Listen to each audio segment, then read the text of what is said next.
Good day. I was always wondering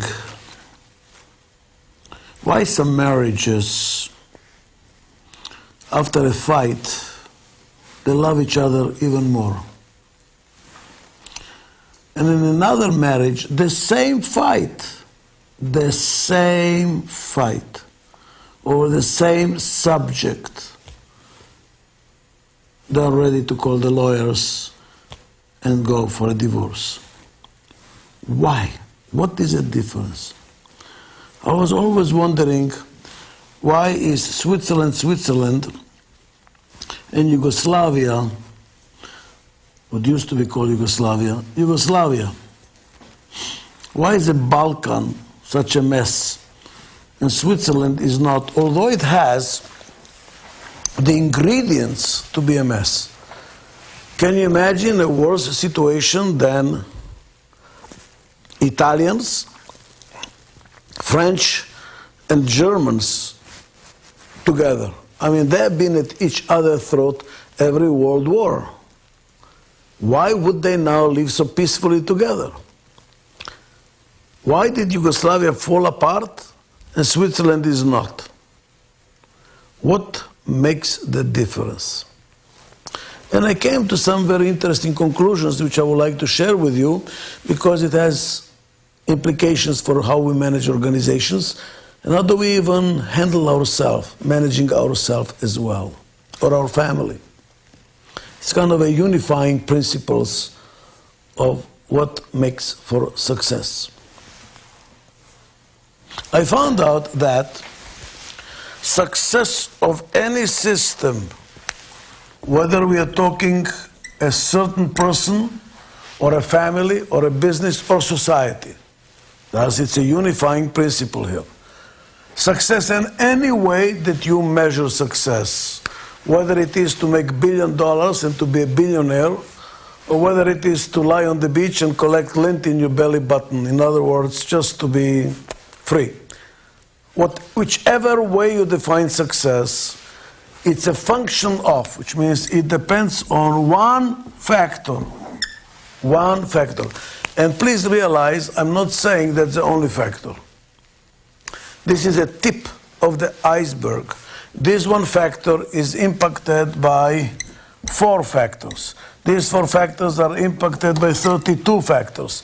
There is a whole pyramid here of interdependent, interrelated factors, and I devoted my professional life now, 30-some years, to learn this map, to see what causes what, so we can predict success of any system.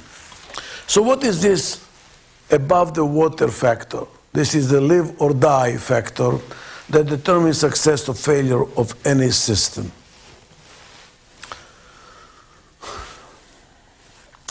It is a ratio between external marketing, and I'm putting the word marketing in quotation marks, and internal marketing, which I'm also putting in quotation marks. And I'm putting in quotation marks because the word marketing has a business concept, and you have to translate it, you have to interpret it. What does it mean for a human being, for a family, for a country? So the word marketing should be understood in its widest connotation, and I will explain it in a second what it means. Let's focus on business because it's clearer now to see it, and then we see how it applies to other systems, micro and macro systems. What's external marketing? If you take all the books written about marketing and you summarize them, and then you summarize their summary, and then you summarize the summary of the summary of the summary of the summary, until you get to the kernel of knowledge, what is marketing all about, you're going to find out that really what marketing is all about is how to match opportunities in a changing environment to capabilities. In other words, what is happening out there, what is needed out there, what are the opportunities out there, what are the unfulfilled needs out there, and what are we capable of doing about it? So you know what marketing is? All the energy that an organization spends in identifying the opportunities and capitalizing on its capabilities to satisfy those opportunities. That's why we have product differentiation and market segmentation and pricing policies and how do we promote it and through which channels. It's basically how to satisfy opportunities with our capabilities profitably. You might even call it, instead of external marketing, you might call it external integration. How do you integrate yourself with the market in which you're operating, in the environment in which you're operating? And that one marketing now, when you interpret it for a human being, it's called career planning. What am I capable of? What are the opportunities in the marketplace? And how do I place my capabilities in the marketplace? So external marketing is personal career planning. For a country, it's called industrial policy of a country. What's the industrial policy of a country? What are the global economy needs? And how do we put to use our internal resources of the country in the most effective way and place ourselves in the global markets profitably? Well, that's the same thing. It's external marketing. What is internal marketing? Internal marketing is, jokingly I call it, all the blood, sweat, and tears, all the energy that you have to spend inside the system in order to make it do something. In a company, it's called politics, selling, explaining, because as an executive, you constantly have to sell your ideas. You have to motivate people, you have to convince people, you have to direct people, you have to make it happen. In a human being, it's a chatter in your mind, the discussion you have in your own head. You know, what should I do, what I should not do? Am I doing the right thing, am I not doing the right thing? That's all the internal selling, internal marketing. And internal marketing, what is it? It's a function of mutual trust and respect.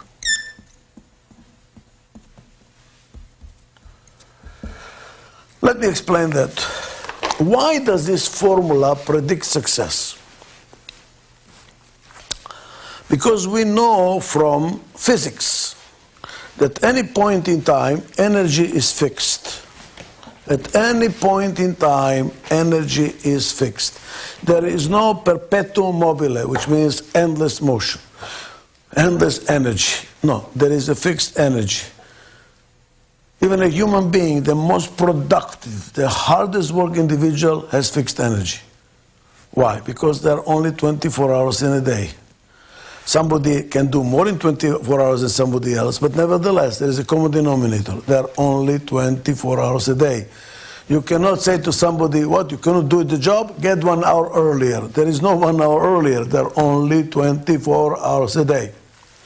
There is a fixed amount of energy. Now what I discovered is that this fixed energy gets allocated predictably. You can predict how it's going to be allocated. First, the energy goes to fulfill the internal marketing needs. And only the surplus that's left goes to external marketing. Let me give you an example. God forbid somebody you know was in a car accident and is in a hospital. It was a very bad accident. You go to visit them and the doctor tells you, please, no more than 5 minutes. Why only 5 minutes? Why only 5 minutes? Because the poor person there has only so much energy to give to you. He needs all the energy to take care of himself. That's why. By the way, there is another example. You have a terrible cold. You are sick to the core. Somebody comes to you and says, we have to make a major decision about certain markets or something to do. And what are you going to say? Not now, please. Not now. Come next week. Right now, I have no strength. I am sick to the core. I need all the energy I have to take care of my body. Let's take some examples and see how this formula works. Ready? If there is no trust and respect, what happens? There is a lot of internal marketing. Now we have to work together. We have to decide something. We need to support a decision. We need to implement the decision. If there is no respect, what happens? I don't want to hear from you. I don't know what you're saying. I'm not interested. I don't want your input. And what's happening? We're going in different directions. I might even make a mistake because I didn't listen to maybe what people are trying to save me. There is no trust. What that happens now? Now we kind of ride hard at each other to be sure that they do exactly what we told them to do. Why? Because you don't trust them to do it. All the energy is wasted where? Internally. There is no trust, there is no respect. You cannot turn your back. As a matter of fact, you could tell whether there is respect and trust in a company by body language. You know that? I'll give you an example. If there is respect and trust, what happens? When we make a decision, since there is respect, we look at each other. We all congregate and we look at each other in order to learn from each other. When the time comes to implement, since there is trust, we can turn back to each other and we go and do it. So when we make a decision, we get together. When we have to implement the decision, we turn the back to each other and go and do our job. There is trust, respect, and trust. When there is no respect and trust, the opposite occurs. Since there is no respect, I don't want to talk to you. I turn my back to you. And since there is no trust, when time comes to implement, I turn and I'm looking at you. Tell me where your back is, tell me where your face is when you're making a decision and implementing a decision, and I will tell you how well the company is managed. The more noise in the system, the more politics, the less energy available to deal with external marketing. If there is no mutual trust and respect, then external marketing is high. If external marketing is high, the total result is low. Success is low. Now let's use some analogies because I think we should not do it mathematically. We should look at it from examples in life. Let's take a human being first. Let's start with the human being. Let's assume we have a human being that his parents inherited him, gave him an inheritance of $100 million cash in the bank. Let's assume that this person even went to Harvard Business School and got a degree, MBA, Master in Business Administration from Harvard. So he really got a good education. He knows about business, good education, and also has $100 million cash in the bank. And furthermore, he's very good looking. So he has the looks, the money, and the education. Will this person be successful? It depends. What if I tell you that this person has no self-respect and no self-trust? He doesn't know what to do. By the way, you can be a very good student without self-respect and trust. All you need is to sit on the chair and study and learn it by heart and answer the questions. It has nothing to do with self-respect and trust. So here's a person who has no self-respect and no self-trust. What does it mean? I don't know what to do, I don't know what to decide, I don't know what people are telling me, I'm not so sure I agree with myself, much less with others. I don't trust myself, I'm scared what to do. What happened with all that education? What happens with all that good looks? What happened with all this $100 million in the bank? It's like a Rolls Royce. You don't have the key to turn it on. You just look at it and say, what a waste. What a waste. What a waste with this person. All that money, all that education, all the good looks, no use. Why? Because all his energy is being wasted between his ears. His eyes are turned inwards. What should I do? What am I doing? Am I doing the right thing? He doesn't even know he's good looking. He doesn't even pay attention, notice that somebody is making a pass at him. The opportunities are passing by him. He can spend $100 million, make $1 billion. He doesn't even see them. Why? All his energy is turned inwards. When is this person going to start functioning? He has to go to psychotherapy. And psychotherapy, by the way, starts with trust.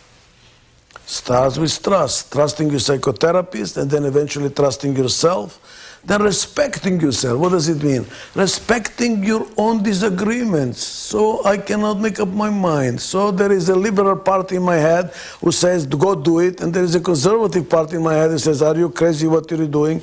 And I respect those voices. I respect my own dissension. I listen to my own voices. That's okay. I don't have to be perfect. I don't have to be right all the time. I listen. I respect to the voices and then even respect the voices of dissension of other people until I make a decision. That's part of the therapy that this person has to go through. And then as he develops respect and trust in himself, what happens? The eyes turn outwards. The energy that was wasted all here gets freed. And now all at once he can see opportunities, many opportunities, to find a spouse, to find a business, to do things. Now he can use $100 million. Now he can use his good looks. Now he can use his education. So when companies come to Adizes and say, Dr. Adizes, or Adizes associate, we have a problem here, we're losing market share, what should we do, what should be our strategy? I don't look at the external marketing as yet. What do you have to do first? Fix the inside. Fix the inside. I tell them we'll deal with the market later because strength, success is not from the outside in, it's from the inside out. Outside in is a 19th century thinking. That's when country thought if I have more land and more colonies, the stronger I am. It is a 19th century thinking. 20th century, 21st century thinking is the stronger I am inside, the better I am. Small and strong rather than big and weak. It's not size, it's quality. It's not more, it's better. Look at the family. We go to the next level. Let's assume we have a person that what the yogis call is centered. What does it mean? I know who I am, I know who I am not. And I'm at peace with myself. Do you hear the word at peace? I'm at peace. Being at peace makes you so strong. When you don't have a revolution in your head, you don't have a clogged mind, they're fighting and you can... I'm at peace. I am at peace. Now all the energy is available to handle the world. But God forbid, I have a disastrous marriage, no trust and no respect. One fight over breakfast and you're shot at least until noontime. You cannot work. A fight with your spouse, with your children, with your brother, with your parents, and what happens? You just can't work. As a matter of fact, people that go through a divorce, rule of thumb, they're useless for about 2 years. Why? Because their mind is somewhere else. I should have, I didn't, but if I did it, it would have been, but on the other hand, she did it this way. Your head is somewhere else, you can't work. The energy is going somewhere else. It's like being sick. Here's a recommendation. Next time you're trying to hire somebody important for your company, don't interview only that person. Ask them to come with their spouse to dinner. Check the relationship. If they don't have a supportive spouse, they have a spouse that robs them of energy, what does it mean? They don't have enough energy to give to your company. They bring the problems of the house into the company, and thus their capability to work in the company is much more limited. What's the next stage? Let's go to the next level. Let's assume we have a person that is at peace. I know who I am, I know who I am not, I'm at peace with myself, all my energy is available to devote. And I have a supportive family. I don't have any energy being wasted in that direction. They're behind me and supporting me totally. Now I come to work, and what's happening? Marketing against sales, sales against production, production against accounting, accounting against everybody. And when a client comes, a customer comes, what do we say? Come tomorrow. I'm exhausted today. I'm exhausted today with all the meetings and all the rumors and all the politics and all the interpretations of what's going on. I don't have the energy. If you want to serve the client better, first of all, you have to have a healthy inside. A healthy spirit in a healthy body. That's what the old Greeks used to say for the Olympic Games, right? You need to be healthy. When you're healthy, all the energy is available. If you're in pain in your head, in your body somewhere, you just can't work, can you? Let's go at the country level. I was talking before about what's the difference between Yugoslavia and Switzerland. Well, look at Switzerland. How much internal marketing do they have? Very little. They have a lot of internal mutual trust and respect, don't they? When a Swiss from a German canton goes to visit a French canton, what do they speak? French. And the reverse is true. They respect each other's differences. By the way, what is Switzerland strong in? What does Switzerland really have, come to think of it? Cuckoo clocks and snow. What do they have? Nothing. No oil, no gas, nothing. No minerals, nothing. Cuckoo clocks and snow. So how come Switzerland is so strong? Because they have a culture of mutual trust and respect. And that's what they're exporting, by the way. What is Switzerland strong in? Financial institutions, banks, and pharmaceuticals. Would you put your money in a bank you don't trust? Would you buy from a pharmaceutical company you don't respect? You know what they're exporting? Their culture. That's what they're capitalizing on. Thus, what is the biggest asset a company or a country or a person can have? It's not what you have, but what you are. What you have and what you do will change with time. It will come obsolete before you even blink your eyes. What you are is forever. The most important asset a country can have. The same thing with Japan.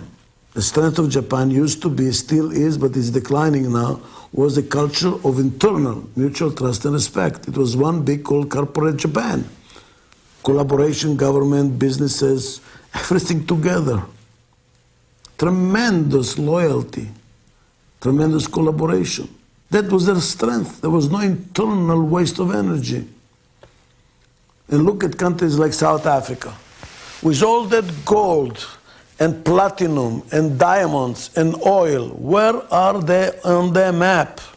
Same thing with Angola, which has the size of France, arable land, tremendous resources. Who ever heard of Angola as an economic force? Who is an economic force? Pay attention. A country with mutual trust and respect, with an internal culture of mutual trust and respect. That's the biggest asset. Because what will make you succeed? There must be a market. There must be a market. Well, no, let's start differently. There must be technology. There must be money. No, I will have news for you.